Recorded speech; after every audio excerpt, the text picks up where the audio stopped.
think the top priority is how to stop the destruction of the peyote which still exists on the land. The critical factors for the need for peyote conservation are land-based issues. There's literally bulldozers scraping up peyote and all the other plants, piling it up, burning it, burn piles, things like this.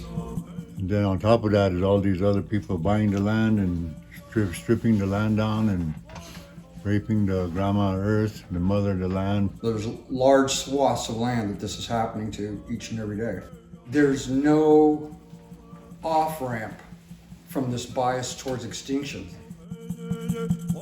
From livestock production to development of wind farms and solar arrays and all these man-made things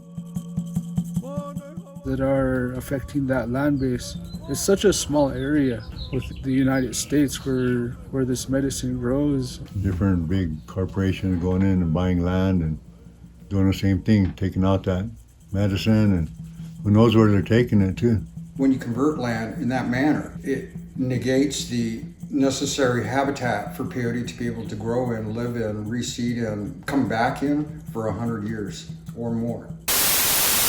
Now today, I'm in beautiful Starr County, Texas, deep South Texas, only a few miles from the Mexican border. And what I'm showing you is a parcel of land that has just recently been cleared, probably to make way for cattle pasture. They also clear a lot of this land both for hunting as well as agriculture. The type of habitat, which you can still see intact on this parcel of property, is known as Tamaulipan thorn scrub. All that habitat that just got cleared contained dozens upon dozens of Lophophorus and Astrophytum mysterious, the peyote and the star cactus respectively. The size of the medicine at the time, I only saw like different sizes. Well, I guess I could say is that I was introduced to the peyote way of life when I was 7 years old. It came to my family through my uncle, my mom's younger brother. During that time, people didn't have a problem acquiring these peyote. And when they went on a pilgrimage to go down to the peyote garden, you know, that people would talk about it during the time when they bring the medicine back, and then they have a blessing ceremony during that time. And I would sit in and I would hear my elders, you know, talk about, you know, how sacred it was down there, down in the peyote garden. But the accessibility of it, you know, it was there. There must have been abundance of medicine back then, because they would put it inside the peyote meeting, and then there would be bags and bags of medicine in there, and have the medicine blessed throughout the night. And then after the blessings of the medicine in the morning, when they're having, I would say, the second morning breakfast, is when, you know, that they have a little giveaway, and every person that attended the ceremony would get maybe a handful of that medicine, you know, out of appreciation of being part of that ceremony. And I believe that that's how abundant the medicine was back then, when I was, you know, what I can remember when I was between 7 and 8 years old. So as a small child, I grew up in the 80s, and when I would go to teepee ceremonies, I would see peyote buttons that were anywhere from 3 inches in diameter to about 2.5 inches in diameter, being used during ceremonies, being consumed at ceremonies. The grandpas and the grandmas, they always talking about it, and after they left, seemed like they don't talk about it too much anymore either. Unless you're going into the ceremony, then that's the only place you hear about them anymore. Seeing that reduction in size makes me wonder, and it gives me the impression that there are no longer these mother plants that are here growing within that range of where it grows. And so all these effects upon the peyote have greatly reduced it in size from those times of me seeing a 3-inch diameter peyote and holding it in my hands, and now seeing, you know, what we would consider an immature plant, sometimes as little as an inch in diameter.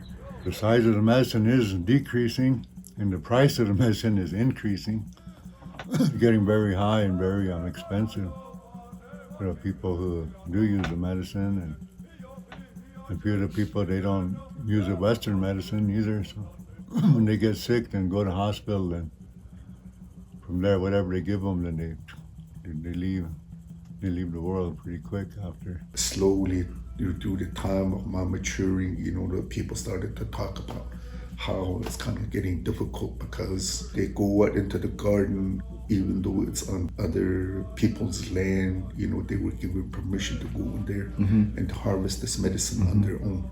And lately, through my teenage years into my young adulthood, that people started to complain that, fences are being built, around the garden, and people are starting to having a hard time, trying to get to the medicine. It bothers me, it bothers my elders, and because as Native people, when we harvest any medicines, whether it's a plant medicine or a medicine from a tree, there's certain ages that we look for, and usually it's the mature plants that are, better to harvest in that way, because then you give the younger generations of the plant a time to grow into maturity, to produce seeds, and to proliferate as it should in nature. We need a coalition of different fireplaces and different charters and chapters to get together and reserve a place or a few places for preservation of the Holy Sacrament. The seed of Morningstar Conservancy was always a prayer. We started the whole idea with prayers and continued it that way. Many of the elders who helped us with this process are now passed on. And so here we are, saying, what can we do now that you've gone on? Here's the seedling house where the babies get born. So that seed did sprout from that prayer, and it began to put out roots. And that's what this seedling conservatory is it's the roots of this little plant just now putting in the ground. We'll explain the stages of life that we're looking at here. This flat in particular has little baby star peyotes, which are extremely endangered in the wild. And soon I hope that it can be blooming in the sense that it can be replanting medicine on the land where it was damaged. This is our greenhouse. This is where the seeds get born, and this is where the seedlings then come out to after they germinate. I can show you first how the fruits come, and that little fruit is the source of maybe 10, can be almost 20 seeds per fruit depending. And so hand pollination increases those numbers in general. Here's another one. You can see it's flowering and fruiting at the same time. And the ants like to eat the outer portion of this fruit, which is very sweet, and they kind of scatter the seeds as they do that. I think it's good to start to cultivate it and have it more growing and more available. By foreseeing that 7-8 years from now, we'll have sustainable harvest from seed-grown medicine that was planted last year. It's very important for our future generations to maintain and uphold the traditional ways that have been handed down by our elders and ancestors. I can speak as a staff member and as a person, and I think Morningstar pretty much aligns with my sentiments on this. There's time that passes while you're trying to get this kind of program established. I couldn't see, none of us could see, because we had already done it, waiting for land to become available to plant medicine on permanently, because we had waited about 20 years already. Our society is kind of calling for some type of medicine like this. I think we need community out there. We need people to connect with each other and to talk to each other and to come together And that's kind of what I've realized over the year that I've got connected with Morningstar and gotten to going to ceremonies and stuff. Is like, that's really what the medicine is, just like community and getting together, and that like no ceremony can ever be put up by yourself. I mean, maybe with a lot of effort, but it takes a lot of resources and a lot of people coming together, a lot of skills generally to make that happen. And it's a whole community effort, art, music, sweat, tears, blood. Yeah.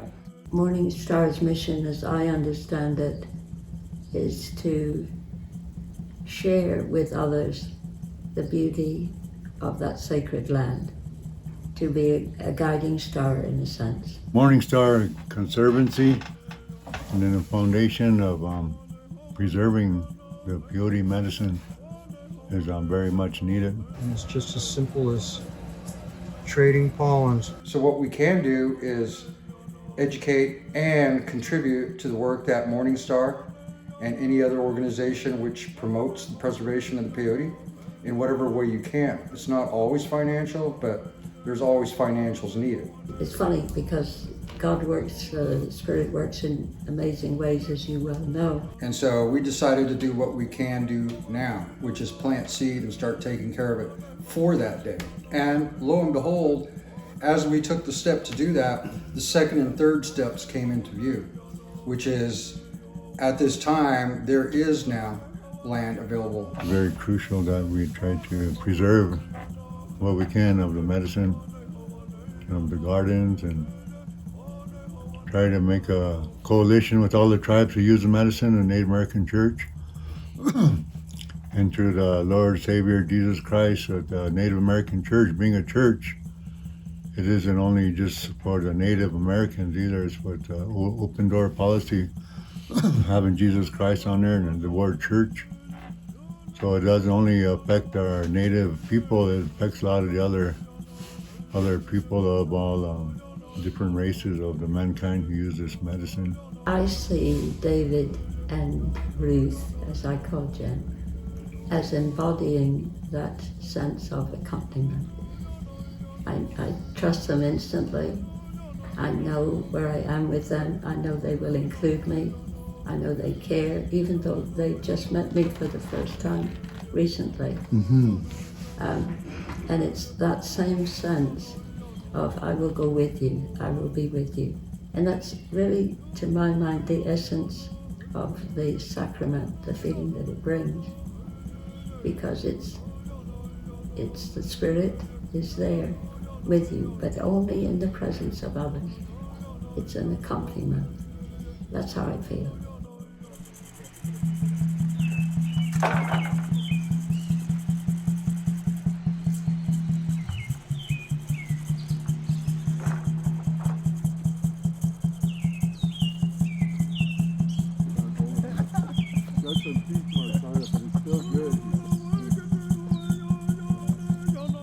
We need to hear the call to action by Morningstar to help preserve, conserve, and educate ourselves about this holy sacrament. I feel very strongly in this call to action to help protect and conserve the sacred sacrament of South Texas. Oh, Creator God, thank you for bringing us all together over here. And this is where you gotta get real with it.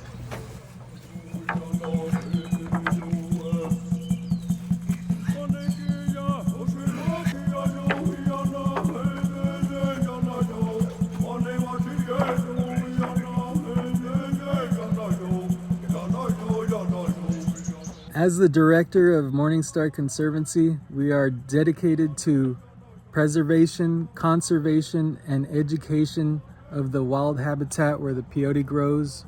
I am committed to preserving and conserving the power of the peyote and way of life through our Morningstar Conservancy for our children, for all of the members that are in need of healing, generational healing, and like that for 7 generations to come. We're thinking of the future.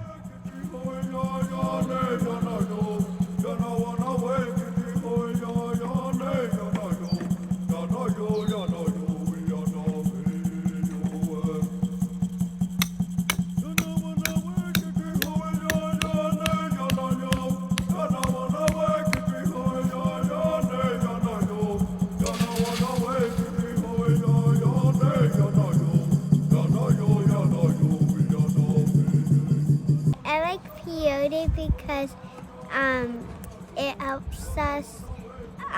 Like when you're in pain, you suffer a lot, and you also then after you go into a meeting, you feel good. I touched the peyote carefully, and then it helped me the next day. It helped me.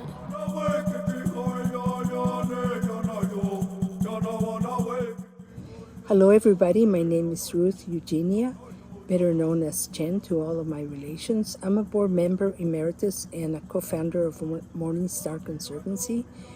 The reason I'm here today is because 30 years ago, we had the realization that through land conversion, destruction of habitat, and unsustainable harvesting, that the peyote is threatened and that it would not be here for future generations. We wanted to create a solution by forming an organization that would educate the public in planting seeds and to help conserve the native habitat and the wild populations. We ask your support in our mission to secure purchased land for conservation and to continue to plant seeds. We ask you to make a pledge today to Morningstar Conservancy at morningstarconservancy.org or call us at 432-220-5308. We thank you very much for your support. Hikuri, hikuri, hikuri, hikuri, tatewari. Hikuri, hikuri, hikuri, hikuri, tatewari. Bayana, heine yoe. Hikuri, hikuri, hikuri, hikuri, tatewari. Hikuri, hikuri, hikuri, hikuri, tatewari. Bayana, heine yoe.